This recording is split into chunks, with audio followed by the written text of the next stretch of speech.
Bene data bakundwa b'umwami Yesu Kristo, mwese abakurikira izi nyigisho tubahaye ikaze mu biganiro bya Saveur Divine. Ibi biganiro mu bitegurirwa n'abavugabutumwa bwiza batandukanye, akaba ari umuhamagaro ugendera ku ijambo ry'Imana byanditse mu gitabo cy'ubutumwa bwiza uko bwanditswe na Matayo ibice 24 umurongo wa 14. Kandi ubutumwa bwiza bw'ubwami buzigishwa mu isi yose ngo bube ubuhamya bwo guhamiriza amahanga yose, nibwo imperuka izahera ko ize. Ibi biganiro mubikurikira ku channel ya YouTube yitwa Saveur Divine. Tubifurije kugubwa neza. Imana Data ari nayo So ibaha umugisha.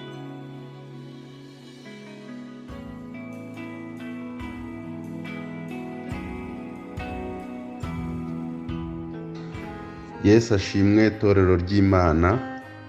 Amazina yanjye nitwa Musabyimana Florien. Tugiye kuganira ijambo ry'Imana riboneka mu butumwa bwiza bwanditswe na Yohana ibice 11.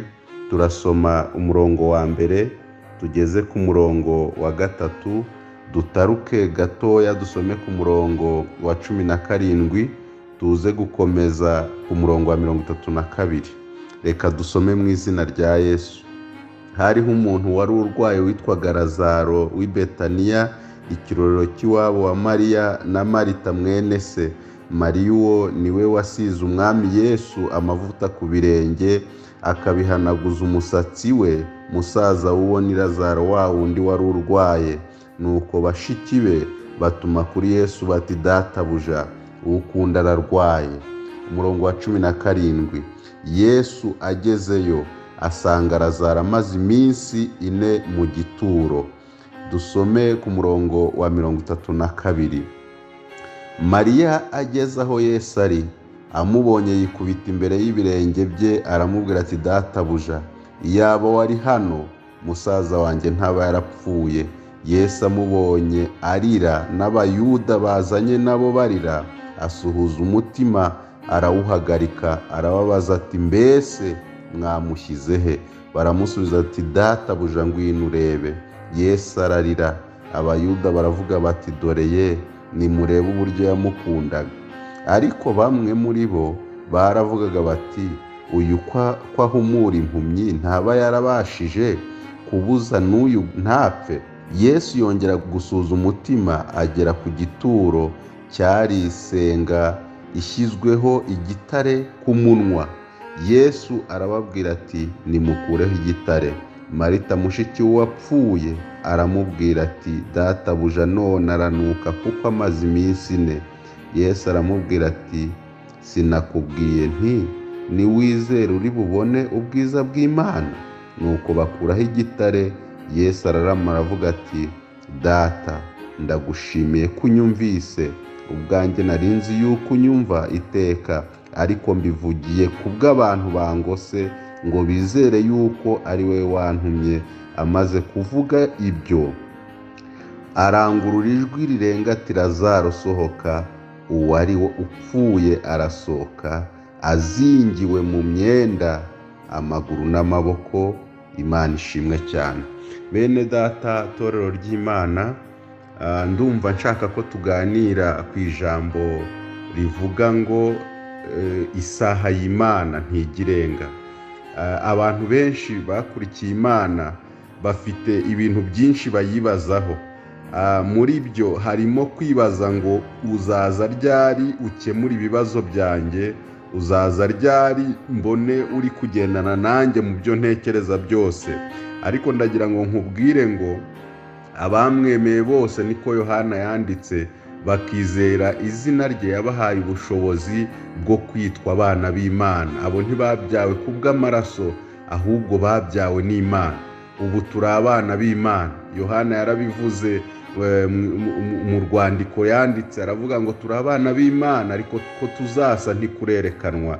Icyo tuzi ni uko Yesu niyerekanwa tuzasa nawe. Imana ishimwe cyane. Ndagira ngo nkubwire ngo Yesu kubamwemeye ari kumwe nabo iteka ryose, ntabwo ajya batererana, nta gihe kijya kirenga, nta n'isaha yarenga, nta n'umunota wo gutabara bera. Ahorana natwe, ahubwo nuko amaso yacu hari igihe rimwe na rimwe atatwereka iby'Imana iturengera, iby'Imana idukorera, kubera ko tubibonye twagira ubwoba, tubibonye twashya, ariko aturengera ku manywa na nijoro. Hari byinshi byenda kuduhitana ariko Imana ikaturengera.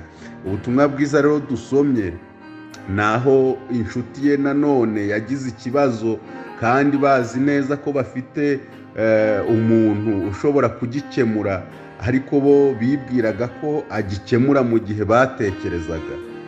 Akimara kurwara bamutumaho, inteko iraterana bati nimugende mumubwire. N'abaturage mwumvise ubuhamya ko bari babizi ko asanzwe akiza abarwayi, ahumura impumyi.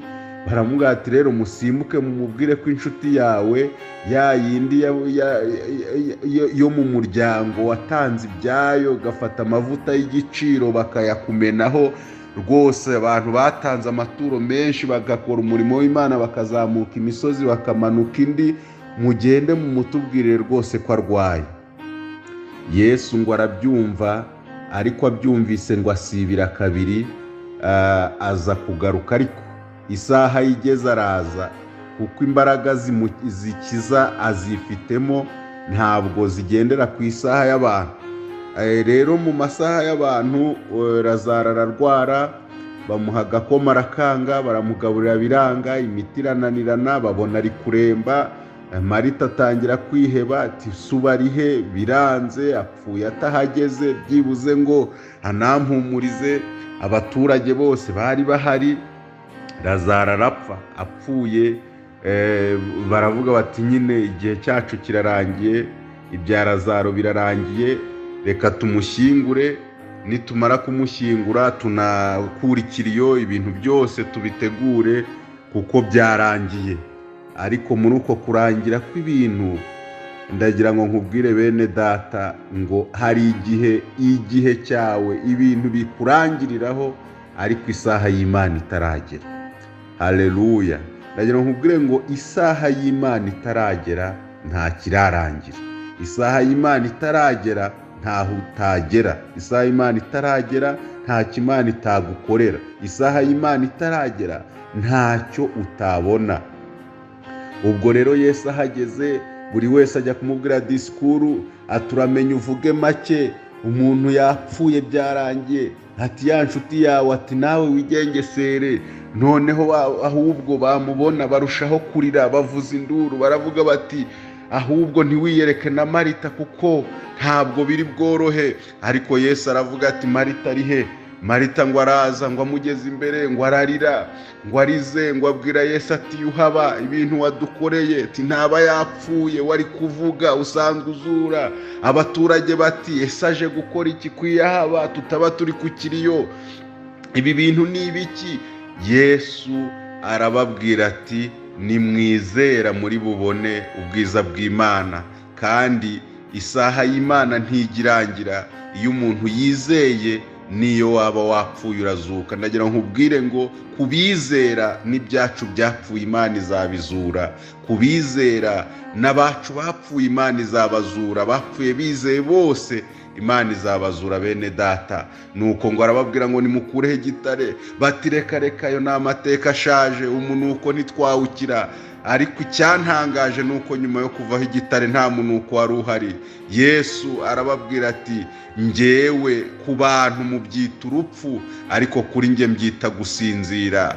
Lazaro, Lazaro byuka. Maze Lazaro arabyuka bamuzima. Bene data, ndagira ngo nkubwire ngo Imana ifite imbaraga zo kuzura Lazaro wawe mu gihe cyayo. Igihe cy'Imana gitandukanye n'icy'abantu.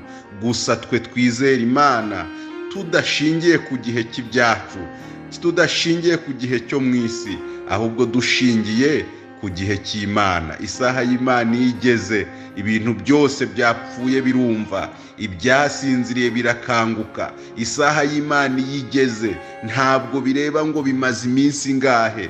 Isaha y'Imana igeze, ntabwo ikigerageza uko cyaba kingana kose. Marita aranezerwa, abaturage baranezerwa. Ibyari ikiriyo bihinduka ibyishimo, byari umuborogo bihinduka umunezero. Imana ibaha umugisha. Reka dusenga Imana. Mana, tugushimiye kubwira ijambo, uriherekeresha imbaraga zawe, kandi ukomeze uduhe imbaraga zo gutegereza igihe cyawe, kuko tuzi ko igihe cyawe nikigera ibyacu byose bizagenda neza dushingiye ku ijambo ryawe. Urakoze Kristo kudushyigikiye, tubisabye Imana mu izina rya Yesu Kristo umucunguzi wacu, amen. Imana y'amahoro ibaha umugisha mwinshi, amen. Shalom.